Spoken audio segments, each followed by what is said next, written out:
In this video, I'll be going through the Terraforming Mars community-based corporations. These are from just community expansions. They're kind of fun. You'll see them as we go through here. They're not part of the base game. They're not canon, but they're interesting to see and kind of examine. What I do is I go through a little SWOT chart, and again, look at my base game commentary if you're not sure about how I interpret that.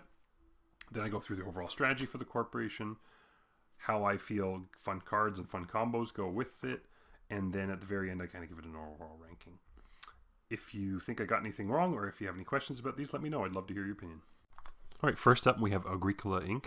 So you start with 1 plant production, 1 ME production, and 40 mega credits. You also have a plant tag.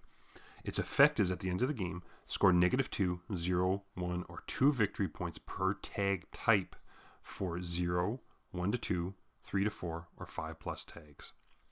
So basically it's giving you victory points. This one can be misread a little bit for each of the different tags that you have. So if you can think of all the different tags that would be on a card that you would play, other than like things like events or wild, etc., then the victory points count for this one.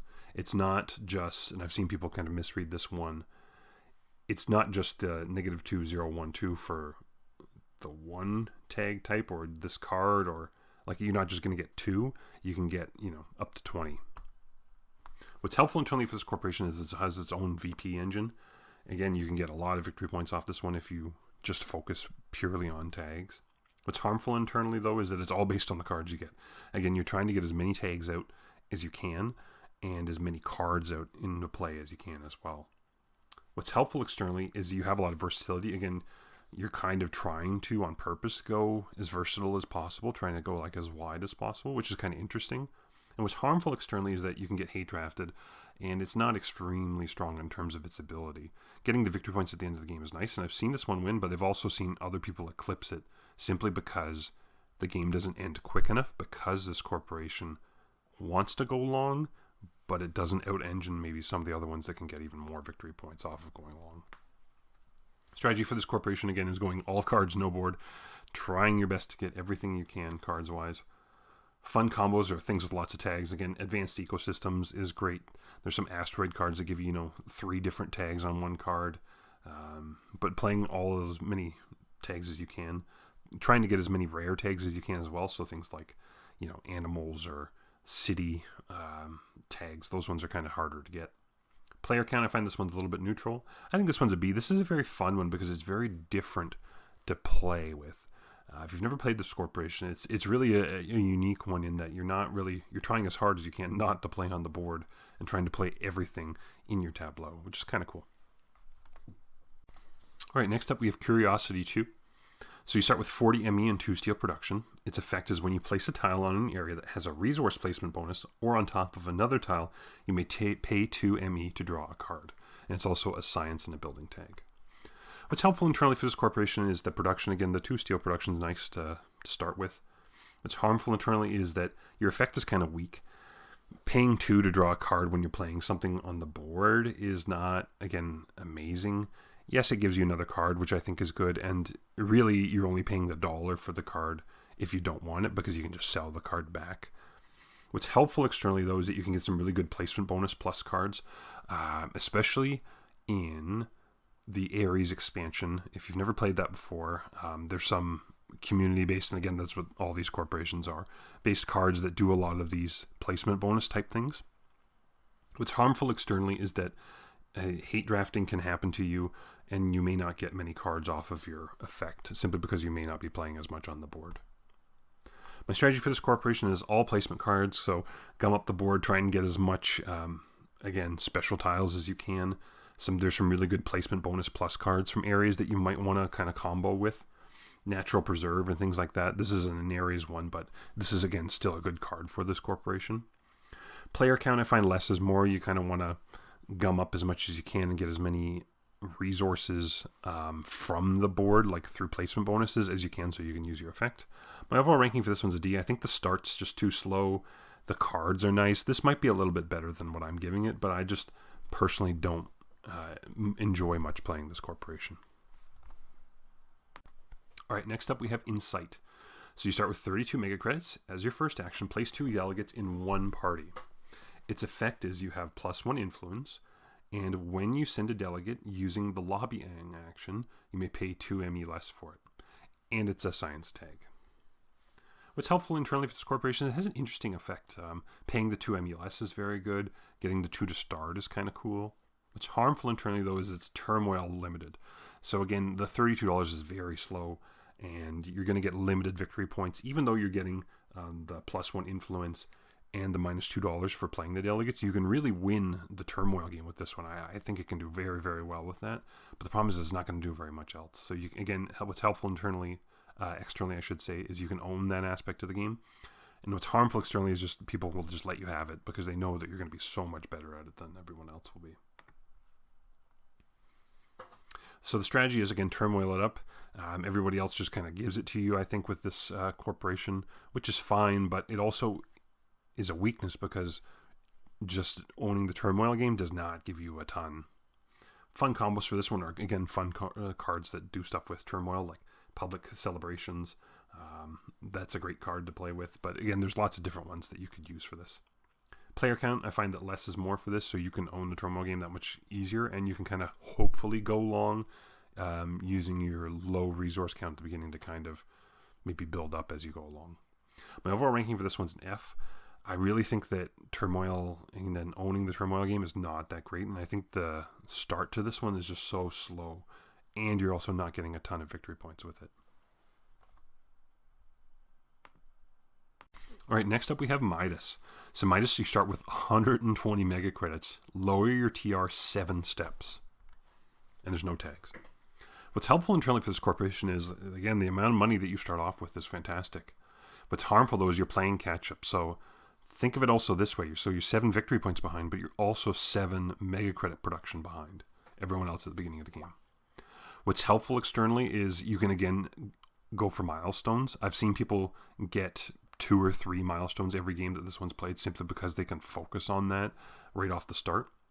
What's harmful externally, though, is you may not quite get there. You may not get the production.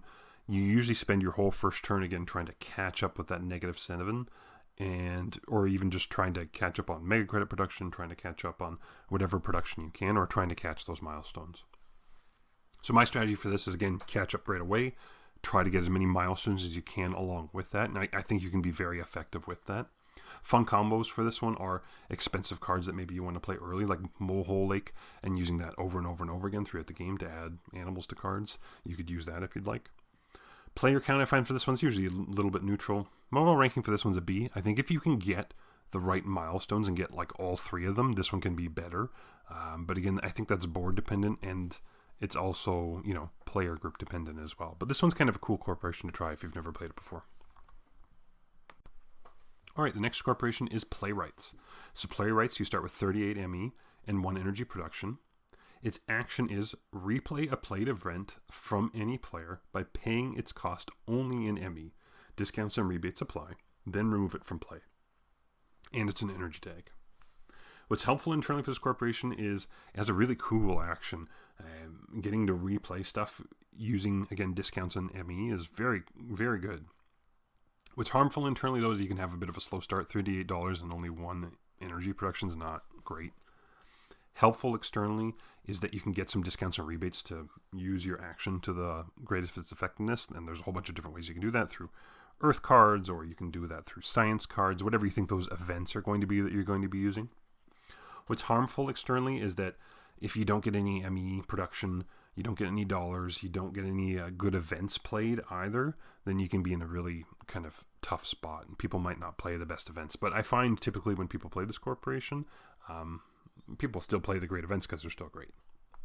My strategy for this corporation is, go for the strong events, see when other people play them, use ME production to its greatest effectiveness and those discounts and rebates.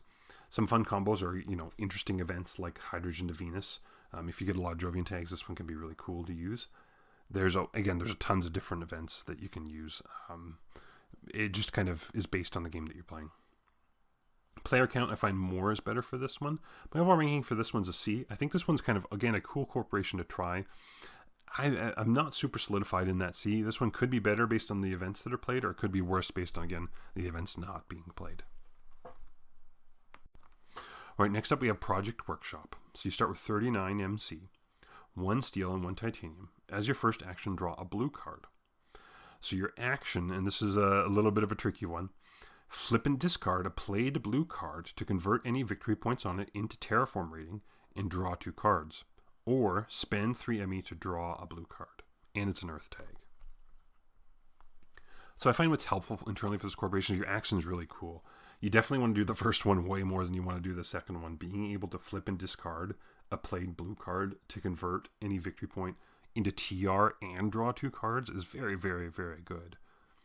What's harmful internally, though, is you have a slow start. Only getting the one titanium and the 1 steel is kind of interesting for this one. Getting only 1 of each with the 39 is again, very interesting. Helpful externally is that you can get lots of cards off of this. You can get, again, tons of card draw if you use your action every single turn. What's harmful externally is that you're catching up at the beginning because, again, everybody else is going to usually have a bit of a better start than you do. My strategy for this one is flipping as much as possible, so using things that are like cheap victory point blue cards, such as like Rover Construction. Maybe you don't want to use the Rover Construction right away, but cards like that are cheap, have a victory point on them, and you can flip them right away, so you can get that TR with money production, and you're also getting the 2 cards, which is very good. My player count advice for this one is kind of neutral. It's not really either way. I think this one's a C. This one could be an A or a B. I think it's maybe a little bit better than what I'm giving it credit for. But again, it's based on the cards that you draw with this. I think this one has the potential to be very good, though. Hi there. So that was my video on the community-based corporations. Again, they're just kind of fun and interesting. Take a look at some of my other videos if you're interested. This is the end of all the different corporations, unless they release some other contest where they have more promo corporations or a different expansion. I'd like that, but with the other games coming out, I'm not sure if indeed those will ever come out. What I'm planning to do next is a March Madness style bracket tournament for all the different corporations. I don't think I'm going to include the community ones here just because they're not actually part of the game, but I'll be using all the other ones from all the other different videos, and I'll explain that more there. But stay tuned if you're interested in that. Thanks for watching. Leave a like and a subscription if you'd like to see more of this, and leave a comment if you think you'd like to see that tournament. Yeah, this is just a fun project of mine. Thank you. Bye-bye.